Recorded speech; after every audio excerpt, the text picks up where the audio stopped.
안녕하세요. 저는 2016년 9월 3일에 1044회 방송을 했던 맨홀안의 남자 시간을 건너온 그는 누구인가 편을 연출했던 유영우 PD입니다.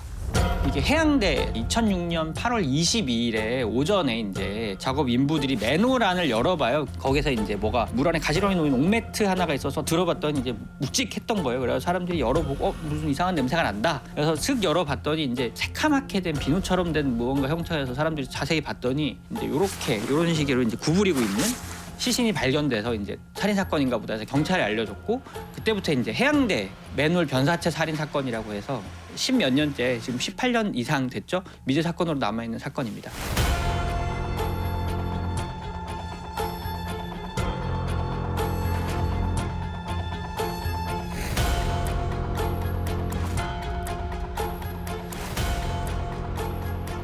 그러면은 되게 그 재현을 구체적으로 찍으신 거예요? 재현 보면 되게 사체에 대한 표현이 예. 제가 이게 취재 시작의 계기랑도 맞물려 있는데요. 제가 사실은 그때가 한 그것이 알고 싶다 한 3년 차쯤 이제 대학에 갔을 때인데요. 당시에 제가 만화책을 좀 좋아할 때인데 법의학 만화책이 있다 일본에 우리나라에도 출간된 여검시간 히카루라는 책이 있었어요. 거기에 1편에 이거랑 진짜 유사한 아이템이 나와요. 그때 실화파 관련된 연못에 빠진 변사체 사건을 해결하는 게 나오거든요. 그때 딱 보고서 제가 체크를 해놨어요. 하던 찰나에 부산청에서 이제 형사님이 김정성 형사님이 잘 부른 거예요. 내려가서 자료를 보는데 거기에 실화파라는 단어가 딱 눈에 띄었죠. 사실 그때 형사님도 저한테 주시면서 이거 진짜 할 거 없는데 할 수 있어? 이러면서 이제 그래서 재현을 찍을 때도 이거는 딴 거 없다. 실화파에 관련된 내용이기 때문에 시신의 상태를 그대로 재현해야 된다. 그래가지고 조연출하고 그걸 그리고요. 그 소품 맡기는 업체에다가 최대한 비슷하게 해달라. 반질반질. 정화조의 그 수치를 정확하게 재서 재현도 다 그렇게 했었고요. 그때는 좀 어리기도 했고 열정이 넘쳐서 그렇게 했었습니다.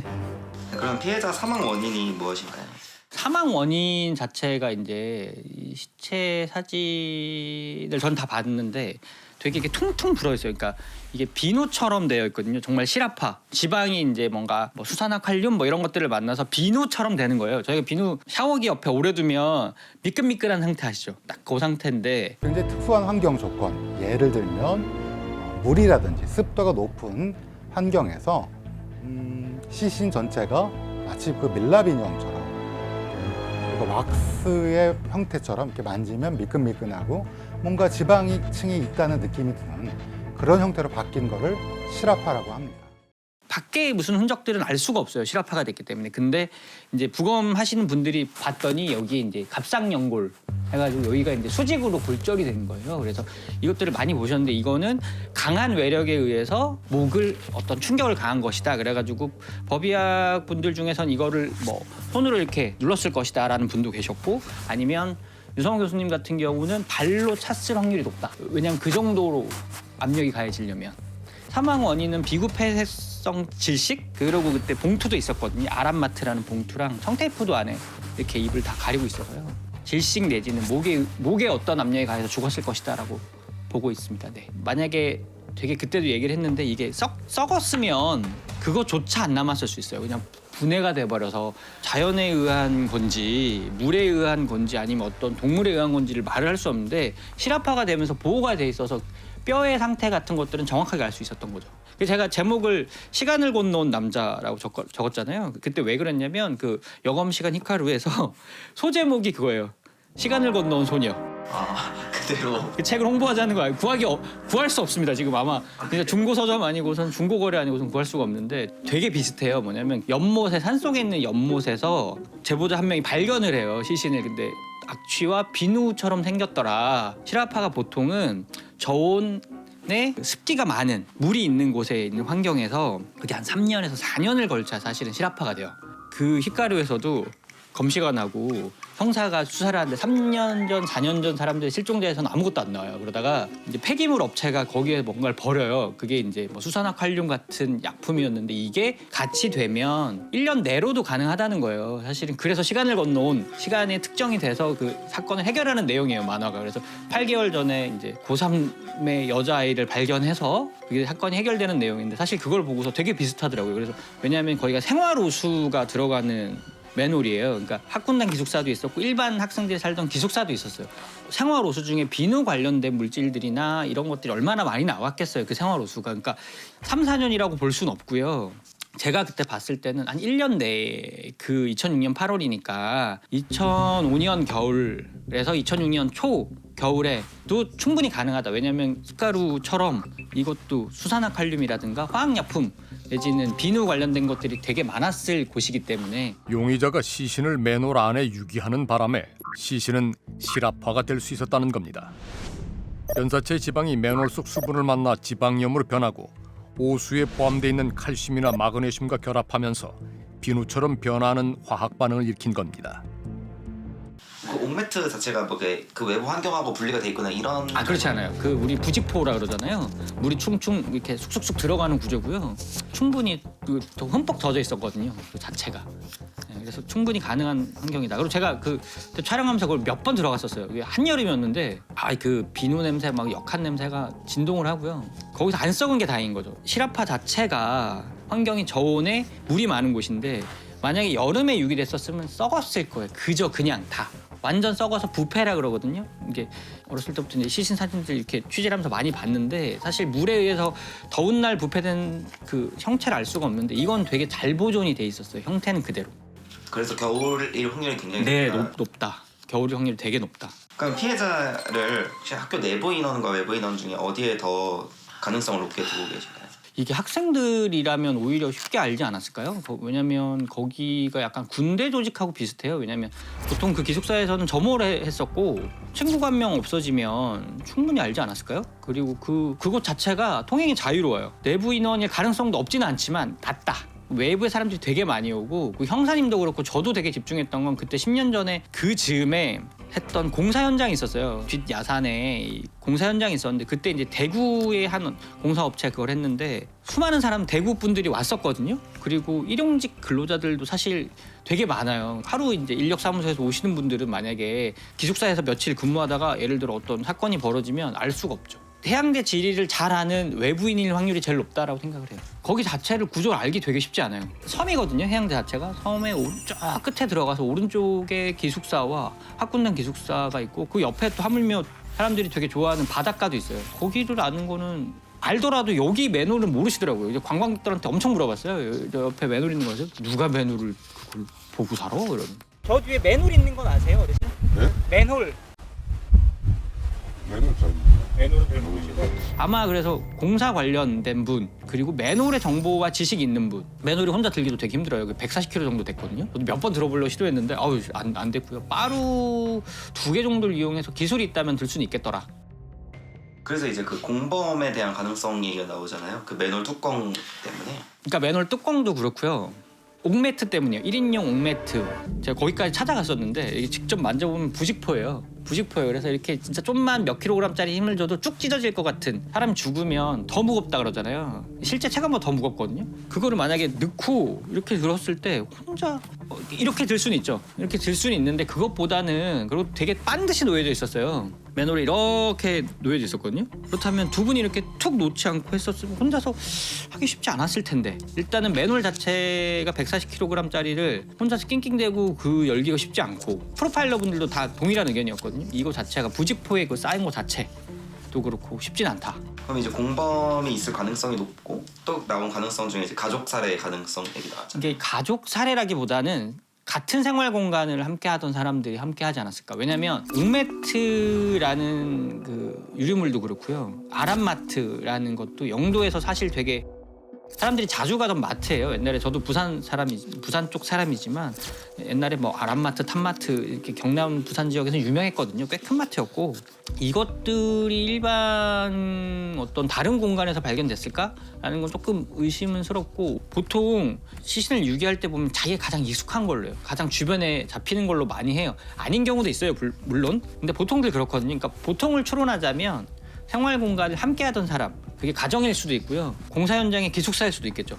기숙사에서 이제 먹고 자고 같이 하던 분들이 했을 수도 있겠죠. 그럼 만약 그런 공간에서 살해가 이루어졌다면 되게 계획적인 게 아니라 우발적인 범죄였을 수도 있을까요? 네, 저는 우발 범죄를 높게 보고요. 이게 목에 이거 발로 밟았다는 것 자체부터가 예를 들어 계획으로 누구를 죽일 거면 그렇게 할까라는 생각은 좀 들어요, 사실은. 그리고 계획을 했다면 시신 유기의 방법들도 생각을 했을 거고. 그리고 생활 공간이라고 생각하고 가족이라고 생각했던 이유가 뭐냐면요. 보통 토막살인하고 이렇게 꽁꽁 싸매는 경우는 이 시신의 신원이 밝혀지면 가해자가 밝혀지는 경우예요. 보통은. 왜냐하면 이 사람하고 어떤 원한이건 뭐 사랑이건 돈 관계건 가장 연루가 돼 있어서 얘 신원을 확인되면 내가 큰일 나겠다. 그때도 프로파일 분들 동일하게 얘기하셨어요. 옥매트 가방을 열고 나면 또 피해자 얼굴에 쓰여진 비닐봉지, 그리고 비닐봉지로 매듭이 지어진, 그래서 바로 피해자의 얼굴을 볼 수 없게 한 이러한 여러 가지 장치들이 나타난단 말이죠.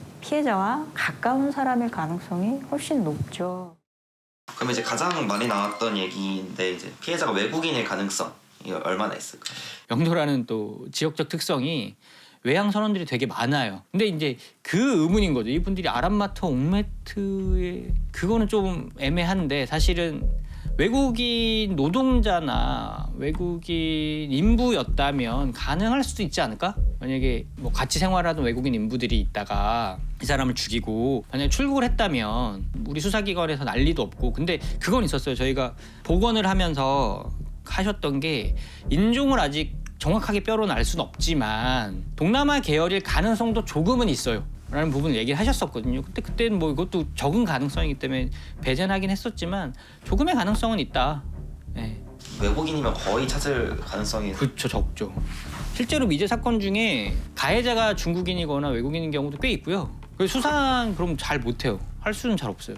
매널 위치가 되게 구석이고 이렇다고는 하셨지만 이제 기숙사랑 되게 인접해 있는 장소잖아요. 거기에 그 무거운 매널 뚜껑을 이용해가지고 사체를 유기했다는 게 근데 만약 겨울방학이라면 그 사실을 안다면 애들이 없다는 사실을 안다면 저는 뭐 그렇게 어렵진 않았을 것이다라고 생각을 하고요.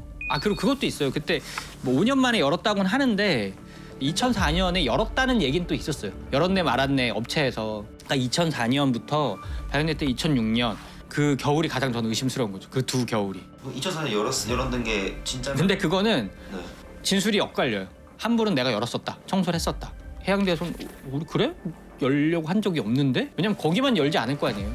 그 큰 섬 같은 곳에서 한두 군데는 아니니까. 그럼 이제 방송 이후에 네. 이제 특별한 제보라든지 수사에 진전된 것이 좀 있었나요?